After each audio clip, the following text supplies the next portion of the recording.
बिस्मिल्लाहिर्रहमानिर्रहीम। हम मैट्रिक्स पढ़ रहे हैं और उसमें सब टॉपिक उसका जो डिटर्मिनेंट पढ़ रहे हैं। अच्छा, हमने 2/2 का डिटर्मिनेंट मैट्रिक्स का हमने पढ़ना सीख लिया, हमने निकालना सीखा, उसका कॉन्सेप्ट समझा। अब हम जो है वो हमारे पास मैट्रिक्स लेट्स सपोज गिवन है। अब 3/3 का मैट्रिक्स होगा, यानी कि उसमें 3 नंबर ऑफ रॉज और नंबर ऑफ कॉलम इक्वल तो होंगे, लेकिन वो 3-3 होंगे। लेट्स सपोज हमारे पास 3 4 और 4 3 2 5 4 7। ये अगर ऑर्डर को देखें तो इसका ऑर्डर 3/3 यानी कि number of rows number of column 3 है। ये हमारे पास एक मैट्रिक्स गिवन है लेट्स सपोज। तो हमने क्या करना है कि सबसे पहले वही मॉड की फॉर्म में लिखना है, इनको मॉड की फॉर्म में लिख लें।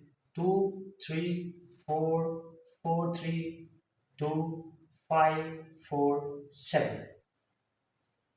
अच्छा, यहाँ तक हो गया। अब नेक्स्ट हमने क्या करना है कि हमने नेक्स्ट देखना है कि हमारे पास 3 रॉज हैं, 3 रॉज हैं और 3 कॉलम्स हैं।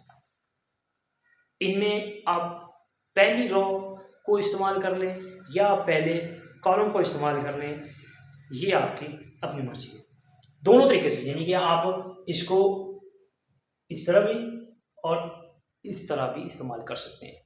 हम क्या करें, पहली रो को हम कंसीडर करें। फर्स्ट हम यहाँ पे प्लस माइनस और प्लस लगाए, ठीक है, समझनी है बात।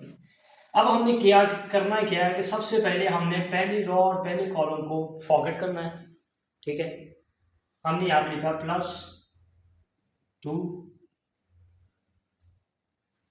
पहली रो और कॉलम को आप फॉरगेट करके हमारे पास जो बचेगा हमने उसको ओके। अब नेक्स्ट हमने क्या करना है, नेक्स्ट हमारे पास क्या है -3। नेक्स्ट हमने करना है कि हमने पहली रो को तो फॉरगेट करना ही है और साथ में हमने दूसरे कॉलम को फॉरगेट करना है, पहली रो और दूसरे कॉलम। बाकी हमारे पास क्या बचेगा 4 5, यानी कि हम इनको कन्वर्ट करना है 2/2 में लेके आना है 2 7। ओके, अब उसके बाद देखें कि हमने हमारे पास +4 पहली रो और आखिरी कॉलम, ये हमने अब इनको छोड़ देना है और बाकी क्या बचा हमारे पास 4 5 3 एंड 4। ओके, हमने क्या किया, हमने 3/3 को 2/2 के मैट्रिक्स में तब्दील कर लिया। और फर्स्ट रो आप यहाँ पे पहले कॉलम को कंसीडर करके भी इसी तरह 2/2 कॉलम यानी कि 2/2 मैट्रिक्स की क्रिएशन कर सकते हैं for the determinant. Next step हमने क्या करना है, 2 जो तो मल्टीप्लाई हो रहा है, अब वही सिंपली मेथड यहाँ पे हम जो 2/2 का वो लगाएंगे।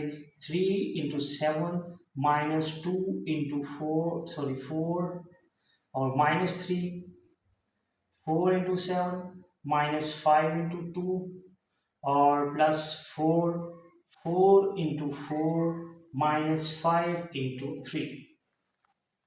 ओके, मैं 2 इनको सिंप्लीफाई किया 21 -8 और ये -3, ये हमारे पास 28 और -10 +4 16 -15। ओके, 2 × अब 21 में से 8 हमने सब्ट्रैक्ट करना है, 8 निकाले हैं। 21 में से हमने 8 को माइनस किया है तो हमारे पास बचेगा ये 13 -3 18 और +4 × 1, ये 26 हो गया। ये -3 टाइम 4 54 और +4, ये 30 -54 हुआ और उसके बाद ये हमारा चला गया जी -24, इसका ए का डिटर्मिनेंट निकला। ये देखिए सिंपली हमने ये भी 3/3 का, ये भी एक हमारे पास स्क्वायर मैट्रिक्स था 3/3 का।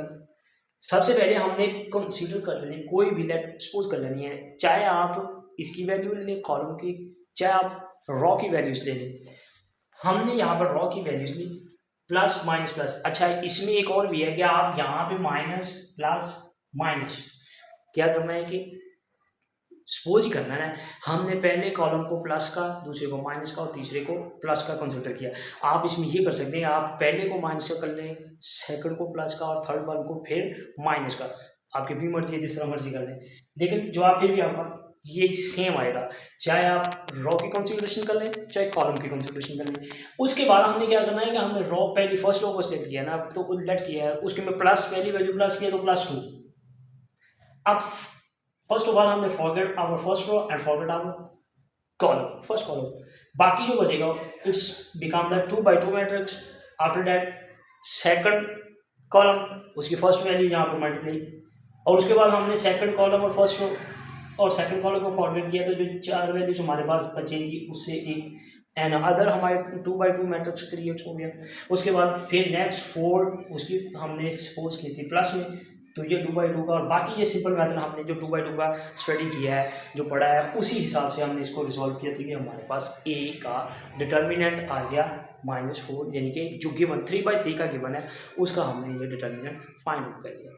9th के कोर्स में 3/3 का डिटर्मिनेंट मेरे ख्याल नहीं है, तो कोई मसला नहीं।